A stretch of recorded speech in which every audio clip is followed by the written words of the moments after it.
अस्सलामुअलैकुम। आप सबको मुनव्वर खान अफरीदी और रुबीना शाहीन का सलाम पहुँचे और हमारी तरफ से ईद का दूसरा दिन आपको ढेर सारी खुशियाँ दे। और ईद के हवाले से हम आज रुबीना साहिबा से पूछें कि ईद, रुबीना साहिबा ये बताएं कि आज ईद का दूसरा दिन हो गया, आप माशाल्लाह आज कहाँ कहाँ अपने रिश्तेदारों के यहाँ गई, क्या कुछ खाया, क्या पिया? और ईद के दिन तो सवैयाँ ज़्यादा खाई जाती है, आपने क्या खाया? मैंने खीर ज़्यादा खाई है। ओहो हो, माशाल्लाह माशाल्लाह। वैसे खीर ईद के दिन से कम खाई जाती है, ज़्यादा सवैयाँ खाई जाती है। हमारे यहाँ बनती है खीर। अच्छा। तो आज हमने ईद का दूसरा दिन मना रहे हैं और इकट्ठे मना रहे हैं, तो ये बताएं कि आज हमारे बड़े प्यारे प्यारे मीठे मीठे मेहमान आए हुए हैं, जो एक तो माशाल्लाह हमारे फिल्म स्टार हैं और कम से कम उन्होंने 150 से 200 फिल्म उन्होंने परफॉर्म किया और बहुत अच्छे अच्छे रोल किए, टीवी के भी अच्छे अच्छे रोल उन्होंने किए। तो हमारे बहुत अच्छे आर्टिस्ट, हमारे उनका नाम लूँगा, बहुत अच्छे आर्टिस्ट फारूक जानी साहब।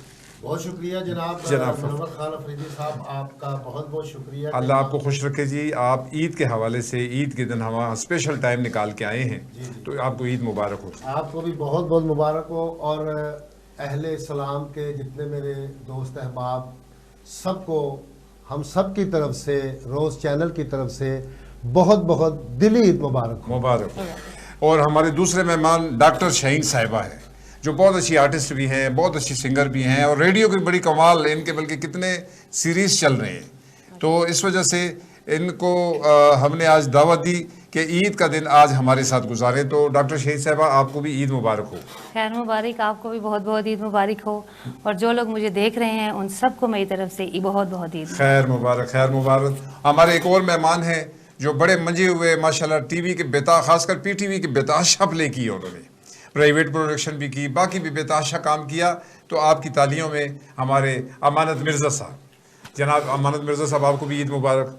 बहुत शुक्रिया मुनव्वर खान अफरीदी साहब आपका और स्पेशली रोज़ चैनल का कि आज आपने हमें इस खूबसूरत से ईद के मौके पर बुलाया है और आप हमसे गपशप कर रहे हैं। तो हमारी तरफ से पूरे पाकिस्तान, अहले इस्लाम और स्पेशल मुनव्वर खान अफरीदी साहब और रुबीना कुरैशी साहब, आपको बहुत बहुत ईद मुबारक हो। बहुत मेहरबानी, शुक्रिया।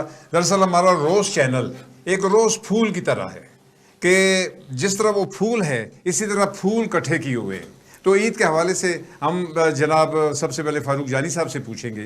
फारूक जानी साहब, ये बताएं कि आपकी माशाल्लाह ईद बचपन में कैसे गुजरा करती थी और बचपन में आप ईदी बड़ों से कैसे लेते थे, और आज आप जब बड़े हो चुके हैं तो छोटों से कैसे, जो उनको कैसे आप हैंडल करते हैं? सबसे बड़ी बात यह है कि वो दौर बहुत अच्छा था। उस दौर में बुज़ुर्गों का एहतराम होता था और ईद की एक शिद्दत से एक ख्वाहिश होती थी कि ईद कब आएगी, हम कपड़े नए लेंगे, हमें मामू, चाचा, ताया, फूफा, खालू, हमें वो नए नए नोट, वो 1 रुपए का नोट मिला करता था। नोट होते हाँ जी, क्या बात है। वो हमें मतलब एक आस उम्मीद होती थी ईद को दी जाए। हाँ जी, तो हम कपड़े पहन के फिर जानबूझ के हम अपने रिश्तेदारों के घर जाते थे भाग के। वो हमें 1 रुपया देते थे, वो नया नोट, तो हम उसको देखते थे और बड़े खुश होते थे और फिर कोशिश करते थे कि कहीं से सवैयाँ खा ली, कहीं से शीर खोरमा खा लिया। वो फिर हम बाजार की तरफ रुख करते थे।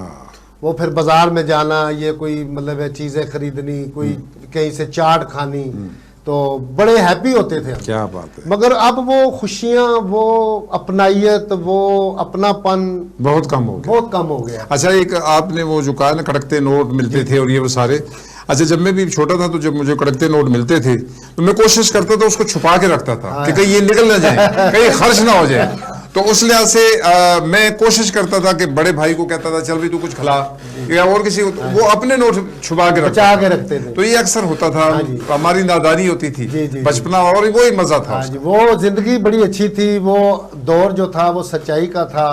उस दौर में मुनाफकत नहीं थी, किसी के साथ बुग़्ज़ नहीं होता था। किसी के घर भी जाओ तो वो दिल खोल के घर की हर चीज़ आपके आगे, मेहमान के आगे सर्व करते थे। अच्छा, आपने माशाल्लाह अब ये बात की, हमें बहुत पीछे ले गए। अब हम थोड़ा सा आगे आते हैं आ गए कि आजकल आप बच्चों को ही देते हैं, तो लेना तो अब आपका नहीं है, आप बुजुर्गों से आप लेना नहीं हो तो आप देते ही होंगे, तो वो क्या सिचुएशन होती है? असल में हम आजकल कोशिश ये करते हैं कि कुछ अपने बच्चे, कुछ मोहल्ले के बच्चे इकट्ठे करके रिश्तेदारों के घर जाते हैं, तो वो सबको जाहिर है वो ईद देते हैं जी। तो उनके घर में हमने 1 2 3 बच्चों को देनी होती है। अच्छा। तो इनके रूप में कोई 10 12 15 बच्चे जो होते हैं, हाँ। वो फिर सेल वैल्यू हमारी होती है, ज्यादा होती है। सही बात है, ज्यादा इकट्ठे होती है। सही बात। अब हम भी इंतकाम लेते हैं। क्या बात, बकायदा बकायदा हाँ जी, बकायदा। अच्छा, तो बड़ी अच्छी बात की। अभी डॉक्टर शहीद साहब आपसे पूछता हूँ कि आपने माशाल्लाह बचपन में क्या क्या शरारतें की ईद के दौरान की? सर मैं अभी भी बचपन में ही हूँ। नहीं, एक अभी आप बचपन से थोड़ा सा ऊपर हैं। क्या समझे? बचपन में तो इसमें अभी आप बचपन नहीं, अभी मैं बचपन में नहीं बड़ी अच्छी बात कि अभी आप बचपन में हैं। आप बचपन की बात बताएं कि आप क्या शरारतें करती थी ईद की, जब मिलती थी तो बड़ों से कैसी ईद लेते थे, क्या सिचुएशन होती थी? सर एक्चुअली वही जो जैसे सर ने बात की कि उस दौर में और इस दौर में बहुत फ़र्क आ चुका है। उस टाइम हमें सिर्फ ये खुशी होती थी कि हमें पेरेंट्स ने कपड़े दिलवाने हैं और वो हमने पहनने हैं, और सबसे बड़ी होती थी कि उस दिन हमें फुल आज़ादी होती थी कि जहाँ मर्जी घूम रहे हैं, कोई नहीं पूछ रहा किधर गए हो किधर नहीं गए हो, पैसे अगर दिए हैं कहाँ लगा दिए हैं, क्या खा लिया है। तो वो चीज़ बड़ी मतलब हमें इंटरेस्टिंग लगती थी कि हमने चूड़ियाँ पहननी है, नए कपड़े पहनने हैं, और हमें इससे ये फ़र्क नहीं पड़ता था कि ये कपड़े पिंक कलर के हैं। आजकल तो बच्चे कहते हैं ये सूट चाहिए, ये फ्रॉक चाहिए, इस तरह की चीज़ें चाहिए, लेकिन हमें सिर्फ वही क्रेज होता था कि ईद आएगी और हमें नए कपड़े मिलेंगे और हम पहनेंगे और दोस्तों के साथ हम बाहर जाके उसको एंजॉय करेंगे, घूमेंगे फिरेंगे, ये चीज़ थी। और सबसे बड़ी जो कभी अभी मुझे फील हो रही है अपने फादर की, क्योंकि बेटियों के लिए फादर का बहुत इंपॉर्टेंट रोल है, और इसलिए बस ये है कि अभी उनकी कमी बहुत ज़्यादा फील होती है। वरना अदरवाइज मैं क्योंकि फैमिलीज में सबसे छोटी हूँ बहन भाइयों से, तो उनका प्यार मुझे अभी भी वैसे ही मिलता है। कई दफ़ा ऐसा होता है कि मेरे भाई आते हैं तो ईद पे वो मुझे भी जिस सारों को वो कड़कते नोट दे रहे होते हैं ना, तो 20 का नोट, मैंने कहा भाई अब मैं बड़ी होगी, अब 20 नहीं चलेंगे, अब 5000 रुपया चलेगा। क्या बात है, सही बात। तो अब आप जो है ना मेरी ईदी बढ़ा दे। तो ये चीज़ है कि जब आप छोटे हैं ना फैमिली में, तो आपकी ईद वैसी गुजरती है चाहे आप जिस भी एज में चले जाए। आप और अमानत साहब, आप बताएं आपकी ईद कैसी गुजरती है अब? जैसे सब ने बात की, अब जो हालात और वाक़यात हैं अब ऐसे ही है, लेकिन एक बात है, जब हम बचपन में थे ना तो हमें इस चीज़ का एहसास नहीं था कि ये वक्त आना है। और हम वाकई, वो जैसे जानी भाई ने भी बात की है कि 1 रुपया मिला, इधर से गए, मामू के घर गए, चाचू के घर गए, फुफ्फो के घर गए, तो ये होती थी कि सबसे ज़्यादा ईद गठी किसकी होनी है। तो हम भी 5 भाई थे तो सारी तरफ जाते थे, 1 1 2 2 5 यानी शाम को हमारे पास तकरीबन 40 से 50 रुपये हो जाते थे। फिर हम क्या करते थे कि प्रोग्राम बनाते थे। उस टाइम शायद आपको पता होगा कि ये छोटे छोटे पंगूड़े बाहर में लगे होते थे, वो ऊपर से फेर के, सही बात। तो वो उस पर जाते हैं जी, 1 1 रुपया दिया जनाब, वो 10 रुपए खर्च किए, फिर देखा किसने नहीं इसने रह गए, कल भी खाने हैं, क्योंकि घर में से तो 1 रुपया रोजाना मिलता था। ईद का एक ऐसा समय होता था कि हमारे पास 100 150 गट्ठा हो जाता था, लेकिन वो हमें पता नहीं था। आज जब हम खुद वालिदैन बने तो आज हमें एहसास होता है कि वाकई आज वो 1 रुपया नहीं है, आज कम से कम 500 और 1000 रुपये एक बच्चे को देना पड़ता है। फिर खानदान इतने बड़े हो गए हैं कि यकीन जाने जब घर आते हैं भांजिए भांजे भतीजे भतीजे, और ख़ास करके हमारी जो पड़ोसी है, तो फिर अगर हम 100 रुपया भी देना कम है बहुत, तो शाम तक रुपया 5000 ऐसे लग जाते हैं। फिर हम अपनी फैमिली के यहाँ जाते हैं, बहनों के जाते हैं, तो कम से कम बहनें होती हैं भांजे, वहाँ पे स्पेशल एक वालिदैन की तरह 5000 इसको, 1000 इसको, यानी ये ईदें अब हमारे जेब से कम 30-40 हज़ार रुपया कम से कम बन जाता है। फिर एहसास होता है कि वो वक्त अच्छा था, ये वाला नहीं। बस ये है कि माशाल्लाह ये ईद के हवाला होता है, आम रूटीन पे तो नहीं होता। तो अब ईद की खुशियों में हम थोड़ा सा इस मज़े को थोड़ा सा मज़ीद दुबाला करते हैं कि जब हमारे फारूक जानी साहब बड़ा अच्छा गुनगुनाते भी हैं, और ये जिस तरह माशाल्लाह फिल्मों में इन्होंने विलन के रोल बेताशा किए, सुल्तान रईस साहब के साथ बड़ा काम किया, और सुल्तान रईस साहब माशाल्लाह इनके उस्ताद भी हैं, तो उस लिहाज से वो तो एक अलग चीज़ है, उसमें एक्ट किया सारा, मगर ये एक अच्छा सिंगर भी है ये। तो हम इन्हें कहेंगे कि ईद के हवाले से कोई हमें गाना सुनाए। जी बिल्कुल जी, इंशाल्लाह ये मैं अपना असला निकाल लूँ जरा। अच्छा, माशाल्लाह माशाल्लाह। ये पैसे वाले सिंगर हैं, ये बगैर पैसे वाले जानते नहीं, हम वैसे ही सिंगर हैं। ये आज ईद का दिन है और ईद के हवाले से ही मैं जो हम सुना करते थे शौक से, वो आज मैं चाहूँगा कि हमारे ये जितने भी देखने वाले हैं उनको कुछ गुनगुना के सुनाया जाए। ईद का दिन है गले हमको लगा कर मिलिए, ईद का दिन है गले हमको लगा कर मिलिए, रस्म दुनिया भी है मौका भी है दस्तूर भी है, ईद का दिन है गले हमको लगा कर मिलिए, ईद का दिन है गले। हम तो सरकार के घर आए हैं मिलने के लिए, हम तो सरकार के घर आए हैं मिलने के लिए, दिल कली की तरह बेताब है खिलने के लिए, दिल कली की तरह बेताब है खिलने के लिए, चलिए इतना ही सही रस्म दुनिया ही सही, रस्म दुनिया ही सही, एक हल्की सी हंसी लब पे सजा कर मिलिए,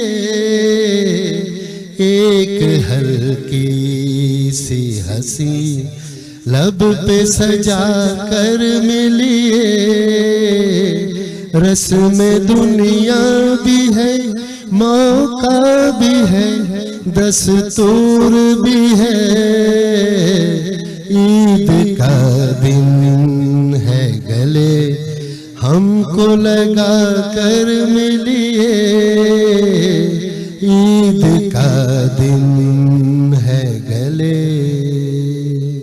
बहुत खूब माशाल्लाह जी, बहुत खूब।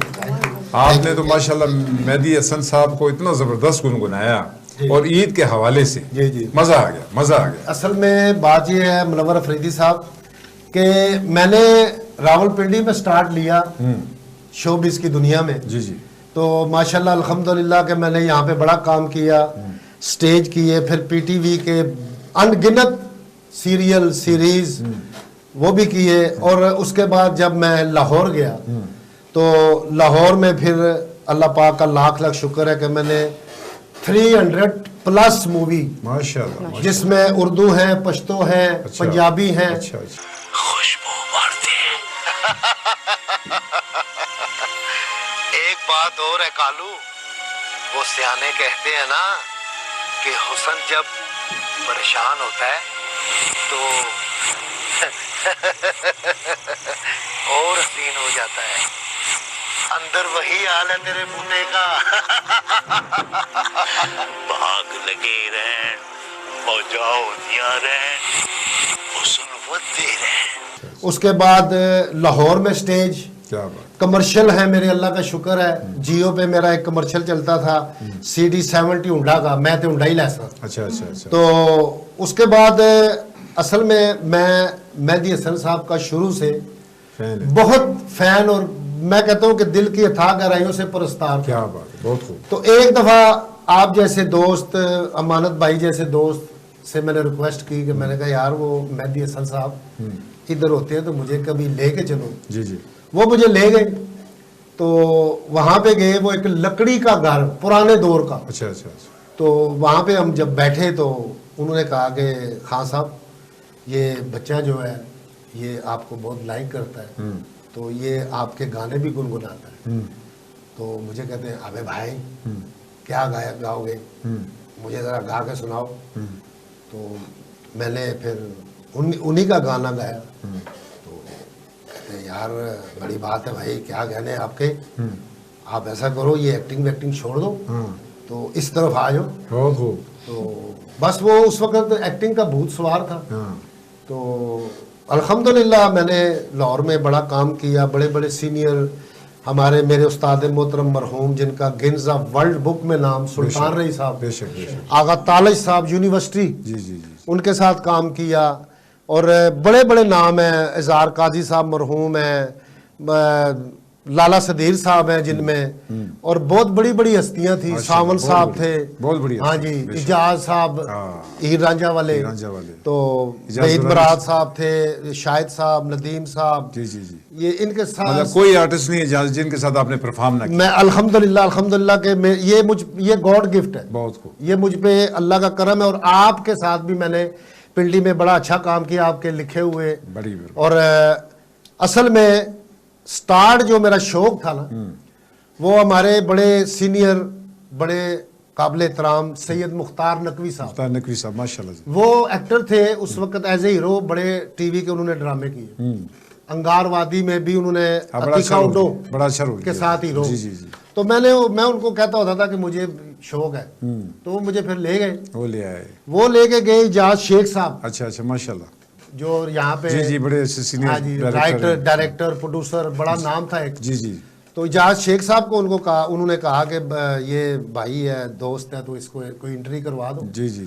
तो उन्होंने कहा भाई मेरा तो कल ड्रामा ऑन एयर है स्टेज, ठीक है, तो उन्होंने कहा जी कोई एक एंट्री करवा दे। उन्होंने कहा भाई ये नया आदमी है, तो उस वक्त आपको पता है फैमिलियां सीढ़ियों में बैठ के ड्रामे देखती थी, फैमिलियां थी, बहुत अच्छा। तो खैर उन्होंने मुझे रिहर्सल करवाई, तो अल्हम्दुलिल्लाह के उस एक एंट्री में अल्लाह ने मुझे इतनी इज्जत दी। फिर मैंने स्टेज रेगुलर किए, कास्मो क्लब में, लेफ्ट डेक में, फिर लियाकत आल में, लाहौर अलहमरा में, माशाल्लाह। तो अल्लाह का शुक्र है, एक मैं स्टेज कर रहा था तो सुल्तान रही साहब शूटिंग पे आए हुए थे, तो उनको ड्रामे के प्रोड्यूसर डायरेक्टर ने एज ए चीफ गेस्ट बुलाया, अच्छा। तो उसमें मेरा बदमाश का रोल था, अच्छा। वो ड्रामा जब उन्होंने देखा तो उन्होंने कहा यार पुत्री, वो पुत्री ज्यादा कहते थे, ये उनका तकिया कलाम था, पुत्री तुम्हारी जगह जो है ना वो इधर नहीं है, तुम लाहौर आओ इंडस्ट्री में। बस फिर मैं लाहौर गया, तो अल्हम्दुलिल्लाह फिर आवाज़ खल्क को नकारा खुदा समझो, क्या बात, उनके मुंह से निकली और अल्लाह ताला ने मेरी मदद की, माशाल्लाह जी, माशाल्लाह। अभी मैं फिर रावलपिंडी वापस तकरीबन 36-37 ईयर के बाद अब वापस आया हूँ, अच्छा। अब यहाँ पे भी अल्हम्दुलिल्लाह कर रहा हूँ, बहुत खूब। ये अभी कमर्शियल भी किए हैं, अभी टीवी के 1-2 प्ले अल्लाह और बहारें देगा, आप दुआएं हैं मुनव्वर साहब, और आपका बहुत बहुत शुक्रिया कि आपने अपने शो में हमें इस काबिल समझा और हमें इज्जत दी। अल्लाह आपको बरकतें दे और मजीद बेहतर होगा। तो डॉक्टर शहीन साहबा, आप बताएं कि आजकल आप रेडियो कर रही हैं, टीवी कर रही हैं या स्टेज कर रही हैं? सर मैं तीनों चीज़ें लेकर चल रही हूँ। अच्छा माशाल्लाह, अच्छा। वैसे तो रेडियो तो प्रॉपर कर रही हूँ मैं, तो रिसेंटली अभी मैंने स्टेज किया था रिफत अली कैसर साहब का, अच्छा जी, गालबन हम इकट्ठे ही थे, जी उसमें हम सब टीम ही थे, जी। और आप भी मेरे हाल में एक ड्रामा हमारे साथ कर रहे थे, जी आपका भी चल रहा था, जी, तो वो कर रही थी, तो सिंगिंग भी साथ साथ जारी रहती है रेडियो पे मेरी, माशाल्लाह। चलिए अच्छा है, तो आप भी कुछ गुनगुनाएं ना, क्योंकि ईद का हवाला है और इस खुशी में खुशी तो आपका देना फर्ज बनता है। आप जब परफॉर्म करेंगी तो ईद को दोबाला हो जाएगी हमारी, एक समा हम बांध देते हैं इसी तरह। चले जी, आप माइक जरा देंगे। हाँ जी, शो की ये खुशी है, ये ले जनाब, बिस्मिल्लाह करें। माइक ऑन करें इधर से, हाँ नहीं चले, ठीक है। माड़ा ते माड़ा से यार जोए, कुछ भी होवे ओ साडा प्यार जोए, क्यों माए दा क्यों सोने दा गिला करा मैं तलक वारी बिस्मिल्लाह करा, ओ माड़ा ते माड़ा से यार जो है, कुछ भी होवे ओ साडा प्यार जो है, क्यों मैदा क्यों सोने दा गिला करा मैं तलक वारी बिस्मिल्लाह करा बिस्मिल्लाह करा। चंगे होवन यार ते हर कोई सड़दा है, ताइयों सारा शहर मेरे नल लड़दा है। चंगे होवन यार ते हर कोई सड़दा है, ताइयों सारा शहर मेरे नल लड़दा है। हो माइया हो साडा सरदार जोए, कुछ भी होवे ओ साडा प्यार जोए। क्यों माए दा क्यों सोने दा गिला करा मैं तलक वारी, बिस्मिल्लाह करा बिस्मिल्लाह करा। असा ते चुन के यार बनाया शौकां दा, खबरे केड़ा मुल लगदा है इन्हां लोकां दा। असा ते चुन के यार बनाया शौकां दा, खबरे केड़ा मुल लगदा है इन्हां लोकां दा। ओ माइयो साडा सरदार जोए, कुछ भी होवे ओ साडा प्यार जोए। क्यों माए दा क्यों सोने दा गिला करा मैं तलक वारी, बिस्मिल्लाह करा बिस्मिल्लाह करा। माशाल्लाह माशाल्लाह जी, बहुत खूब बहुत खूब बहुत खूब। आपने तो कमाल कर दी है। आप तो माशाल्लाह सिंगिंग की भी डॉक्टर हैं, क्या बात है। वो आप कहते हैं ना कि म्यूजिक जो है, जो सुर है, वो आपकी रूह की ग़िज़ा है। तो मेरे उस्ताद हैं इसमें शाहिद हुसैन साहब, जिन्होंने मुझे सिखाया और मैं सीखा उनसे। शौक था, बस एक पैशन था कि सिंगिंग भी कर लूं, तो इसलिए बस इसमें भी मैंने टांग अड़ाई हुई है। जनाब अमानत साहब, आप बताएं आजकल आप क्या कर रहे हैं? जी अफरीदी साहब, हम एक्टर हैं, हमने क्या करना है, किसी न किसी जगह मेहनत के चक्रों में पाव दाल आटा, जिसको कहते हैं ना कि रोजी का पाव आटा। नहीं कोई प्रोजेक्ट क्या कर? जी मैं आजकल माशाल्लाह 3 सीरियल कर रहा हूँ, मेरे अभी 2 आने होने वाले हैं। अच्छा। मैं लाहौर गया हुआ था तो बस वो ज़ेरे तकमील है। अभी इस्लामाबाद से माशाल्लाह 2 हैं। अच्छा। तो उसकी भी रिकॉर्डिंग चल रही है। तो अल्हम्दुलिल्लाह अभी नेक्स्ट अप्रैल या मई में मेरे माशाल्लाह 3। उसके अलावा मेरी अपनी, आपको पता है, प्रोडक्शंस वगैरह हैं, तो मैंने अपना प्रोजेक्ट वगैरह भी कर रहा हूँ। तो क्योंकि बीच में रमज़ान आ गया था, तो उसमें ज़रूरी होता है कि थोड़ा सा उसको स्टे और घर वालों को टाइम दे। अदरवाइज आपको पता है सारा साल हम कहीं ना कहीं भाग दौड़ में ही होते हैं, मसरूफ होते हैं। तो असल में आपने तो पटवारी माशाल्लाह बहुत नाम बनाया अपना, बहुत पटवारी फिल्में भी सुनाई की आपने। जी, जी, जानी बल्कि हमने देखी भी है, मैंने भी आपके साथ की थी। नहीं माशाल्लाह पुराने सीनियर आर्टिस्ट अभी जो हम कर रहे हैं जानी भाई, उसमें माशाल्लाह अब बहुत बड़ा जो प्रोजेक्ट है उसमें आप भी हैं, और क्योंकि आपने एक बड़ा नाम और मकाम बनाया लाहौर में, ये आपके भाई तो मेरी प्राइवेट प्रोडक्शन है, तो उसमें मनोहर भाई मैंने तकरीबन 300-350 प्रोजेक्ट किए हैं, जिसमें से तकरीबन 100 एक as a producer as a director मैंने बनाया। तो मेरे लिए ये भी आनर की बात है कि हमारे बहुत ही अच्छे दोस्त जो माशाल्लाह पिंडी इस्लामाबाद के, आप तो एक पाकिस्तान की पहचान है, जिनका नाम ना लूँ तो शायद ये भी गलत होगा, खावर अजीम साहब माशाल्लाह। तो ये हमारे दोस्त ऐसे दोस्त हैं कि जब मैंने पहला प्रोजेक्ट किया था, तो जिसमें अल्लाह बख्शिम सऊद ख्वाजा साहब थे, उसको मैं पहली दफ़ा वो एक कंप्लीट पटवार का जो प्रोजेक्ट था जिसमें वो आए थे, उनको लाया था, उसका नाम था पैड़ा चस्का वलैत ना। तो रुखसाना जी हैं, उनका भी उसके बाद 10 प्रोजेक्ट फिर मैंने तकरीबन सारे ही लाहौर से आर्टिस्ट उसमें डाले हैं। ठाकर साहब थे, सिदरा नूर वगैरह, और माशाल्लाह पिंडी के जितने भी स्टार हैं हमारे माशाल्लाह आज वो सारे उस मेरे प्रोजेक्ट से ही। उसके बाद चले बस ये कि ये तो आपकी मेहनत है और आपने जितना आज तक काम किया है। अब ये बताएं, अभी कुछ गुनगुनाना ईद के हवाले से आप करेंगे? वैसे तो जरूर करूंगा। हाँ। मैं तो वैसे भी अफरीदी भाई एज ए सिंगर टीवी में गया था। क्या बात। तो कि चले मैं सिंगिंग करूं। सिंगिंग या डांसिंग? सिंगिंग। अच्छा ये भी आपको किसी ने बता दिया? हाँ जी हाँ जी, क्योंकि मैं अक्सर जो मूवीज होती थी उसमें जो फीमेल्स होती थी उनको नहीं कुछ आता था, तो मैंने ये भी थोड़ा सा सीखा हुआ था। तो फिर मैं उनको बाकायदा करके दिखाता था। क्या बात। और यकीनन आप रुखसाना खान की बात करें क्योंकि उसको मैंने सिखाया। क्या बात है। तो पर ये माइक आप लें और कोई अच्छा सा गाना गुनगुना दें। तो मैं आपको कोई मेहदी साहब का कोई भी क्लासिकल छोटा सा सुनाऊंगा। जी जी। प्यार भरे दो शर्मीले ने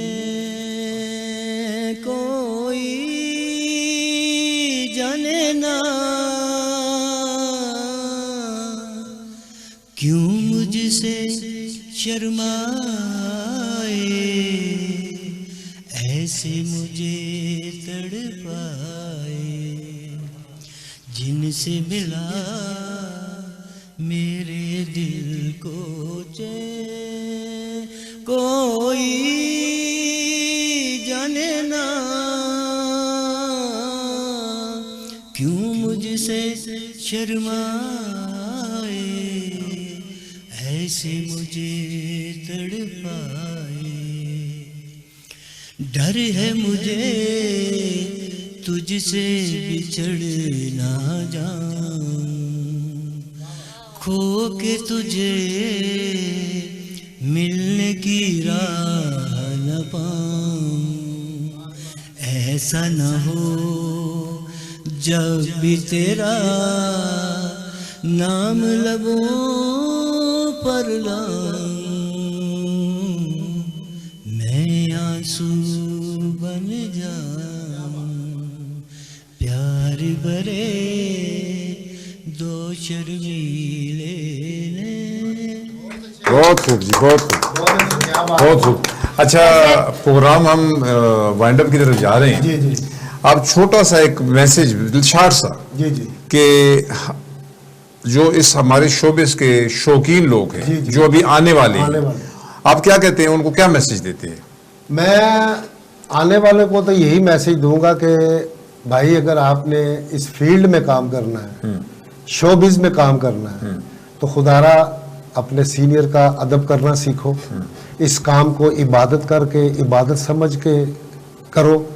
और ये जो आजकल नई जनरेशन आ रही है ना, कोई पल्ले से मोबाइल दे के काम ढूंढ रहा है, कोई पल्ले से गिफ्ट दे के, तोहफे दे के काम ढूंढ रहा है। भाई खुदा के लिए आपके अंदर अगर टैलेंट होगा ना, तो आपको खुदा के सिवा कोई नहीं रोक सकेगा। मैंने अपनी आंखों के सामने देखा कि फन का समंदर सुल्तान रई साहब का बेटा, जिसको ना कैमरे ने ना अवाम ने बर्दाश्त, वो एक ही था, सुल्तान रई। बहुत उसके बाद मुनव्वर जरीफ साहब मरहूम का बेटा, एक बहुत बड़ा नाम पाकिस्तान का, जिसको अमिताभ बच्चन साहब फॉलो करते थे, मगर बेटा उनके स्टेप डांस के अमिताभ बच्चन साहब ने खुद इंटरव्यू में कहा था कि मैं ये जो स्टेप कर रहा हूँ ये मुनव्वर जरीफ साहब के मैंने उनसे सीखे है, देखा है। तो खुदारा ये इस इबादत, ये हमने इस काम को इबादत समझ के किया है। सही बात। तो आप खुदारा इस काम को इबादत समझ के करें। आप इस काम को इजी ना ले कि एक ड्रामा पल्ले से पैसे दे के कर लिया, किसी को तोहफा दे के कर लिया, तो उसके बाद फिर आप भाई मुनव्वर साहब खड़े हैं तो आप कुर्सी पे ऐसे करके बैठे हुए हैं, वो मेरा सीरियल चल रहा है, ये है वो है। ये असल में ना बाअदब बामुराद, बेअदब बेमुराद, इस काम में अदब चलता है बस। बहुत माशाल्लाह। डॉक्टर शहीद साहब, आप आने वाली हमारे खातून जो लेडीज जो भी इस फील्ड में आना चाह रही हैं, आप उनको क्या कहती हैं? मैं सर की बात को कंटिन्यू करूंगी कि एक तो आप सीनियर का एहतराम करें। सर लेडीज़ के लिए ये है कि ज़्यादातर ये कॉन्सेप्ट किया जाता है कि जो शोबिज़ की फील्ड है वो लेडीज़ के लिए अच्छी नहीं है, तो ऐसा कुछ भी नहीं है। देखिए, जो भी मैं कहती हूँ, चाहे वो लेडीज़ है चाहे वो जेंट्स है, जिस भी फील्ड में आगे जाना चाहता है उसको आगे आना चाहिए, ना कि आप उसको नेगेटिविटी की तरफ लेके जाएं। जब आप एक काम को पॉजिटिव लेके चलते हैं तो वो आपको आगे पॉजिटिव ही मिलता है। लेकिन अगर पहले ही आप सोच लेते हैं कि यार ये चीज़ जो है ये लेडीज़ के लिए अच्छी नहीं है, ये चीज़ लेडीज़ के लिए अच्छी नहीं है, तो ऐसा कुछ भी नहीं है। और आजकल जिस सदी के अंदर हम मौजूद हैं, जिस दौर के अंदर हम मौजूद हैं, तो ये चीज़ें तो मेरे ख्याल से अब कोई मान ही नहीं रखती कि लेडीज़ माशाल्लाह अब हर फील्ड के अंदर मौजूद हैं। और आप देखें बल्कि लेडीज का काम ज्यादा अच्छा हो रहा है जेंट्स की निस्बत। चाहे आप किसी भी फील्ड में ले लें, लड़कियां बहुत जल्दी अपना काम खत्म करती हैं और अपना चली जाती हैं। तो फील्ड जो भी है, चाहे वो शोबिज है या इसके अलावा कोई भी फील्ड है, तो वैसे तो देखा जाए अगर आप एक कॉन्सर्ट पे चले जाते हैं, थोड़ा सा पीछे चले जाए, वो तो फिर लेडीज के लिए कोई भी फील्ड अच्छी नहीं है। ठीक है, पहले जमाने में यही कहा था नहीं लड़कियां सिर्फ घर के लिए बनी है और लड़के बाहर के लिए बने, हालांकि ऐसा कुछ नहीं है। तो क्योंकि आप देख सकते हैं, आप इस्लाम को भी अगर उठाएं तो बीबी खतीजा थी जो एक बिजनेसमैन औरत थी। तो इसी तरह फील्ड कोई भी है वो औरत के लिए बुरी नहीं है, बुरे आप खुद होते हैं, अंदर से होते हैं। खुद बंदा सही हो अगर आप कोई खुद भी सही गलत नहीं है तो सब ठीक है। बिल्कुल बेशक। आप क्या कहते हैं सर? जी अफरीदी साहब माशाल्लाह, जानी साहब ने भी और शहीन जी ने जो बातें की है इसमें थोड़ा सा ऐड कर लूँ। मेरे ख्याल से सबसे बड़ी बात जो यही है कि अगर आप इस फील्ड में आते हैं तो पहले तो आप ये सोच रहे हैं कि आया आप इस पे कर सकते हैं या नहीं। कॉन्फिडेंस सबसे बड़ी चीज़ है। दूसरा, अगर आपकी बैकग्राउंड ठीक है तो आप इस फील्ड में आ सकते हैं। तीसरा सबसे बड़ा कि आप एहतराम, जब आप अपने सीनियर का एहतराम करेंगे, लाइन में बैठ के एक एक चीज को फॉलो करेंगे, जहां वो मिलेंगे एहतराम से, अदब से, तो फिर मेरे ख्याल में कोई ऐसी चीज नहीं जो आपके रास्ते में रुकावट होगी। बहुत खूब माशाल्लाह, बहुत खूब। बात ही के अपना फारूक साहब की मैं बात को लेके आगे चलूंगा कि हमारी ये फील्ड ऐसी है कि इसमें ना तो रिश्वत चलती है जी ना इसमें इन वाली बात के सुल्तान रई साहब के बेटे को एक्टर सुल्तान रई नहीं बना सका, बिल्कुल मिनवर ज़रीफ साहब के बेटे को मिनवर ज़रीफ एक्टर नहीं बना सका, उनके नाम से नहीं वो चल सके। तो इस तरह से ये अल्लाह की देन होती है, इसमें गरीब अमीर नहीं होता। हमारे बेताशा फनकार हैं, जो गरीब फनकार उसने अपना एक मकाम पाया, जिसमें रेम्बो को भी आप ले लें, सुल्तान रई साहब को ले लें, बेताशा फनकार है जो गरीब थे मगर अल्लाह ताला ने उनको एक मकाम दिया। मगर जो पैसे वाले थे वो साइडों पर रुलते रहे, वो पैसे के जोर पे नजर तो आ रहे थे मगर नजर नहीं आए।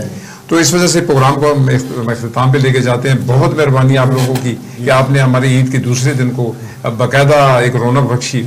बहुत शुक्रिया आपका भी कि आपने हमें बुलाया है और हमें ये खुशी और हमें फख्र है कि आज हम रोज पे बैठे हुए हैं। और स्पेशली मुनव्वर खान साहब फरीदी साहब आपका शुक्रिया, शहीन साहब आपका, और स्पेशली रोज का अल्लाह आपको सेहत दे, जिंदगी दे। तो ये प्रोग्राम के इख्तिताम पे हम जा रहे हैं, तो हमारी तरफ से बस एक आप सब दोस्तों को, सब भाइयों को, सब बहनों को, सब वालिदैन को, सबको एक मशवरा दूंगा कि बराए मेहरबानी आपके अंदर कुछ छोटी छोटी नफरतें, कदूरतें, छोटी छोटी गलतफहमियाँ, इसको दूर करते हैं। ये ईद इसीलिए होती है कि हम आपस में सारे प्यार मोहब्बत से रहें। और अगर छोटी छोटी गलतफहमी है तो जाएं अपने उस दोस्त के पास, उस बहन के पास, उस माँ के पास जिससे आपकी नाराजगी है, इस ईद की खुशी में जाके उनसे माफी मांग लें या उनको माफ कर दें। तो उस लिहाज से हम सब मिलके इस मैसेज को लेके आगे जाते हैं कि हमारा प्यार मोहब्बत ये आपस में बढ़ना चाहिए। आगे नफरतें, महंगाई और पता नहीं क्या क्या चल रहा है, तो जब हमारा प्यार मोहब्बत आपस में बढ़ेगा तो ये सारे जो हमारे मसाइल हैं ये दूर हो जाएंगे। तो रोज टीवी की तरफ से रुबीना शाहीन और मिनव्वर अफरीदी आपसे सलाम कहेगा। हमारे जितने मेहमान हैं सबके शुक्रगुजार। अल्लाह हाफिज।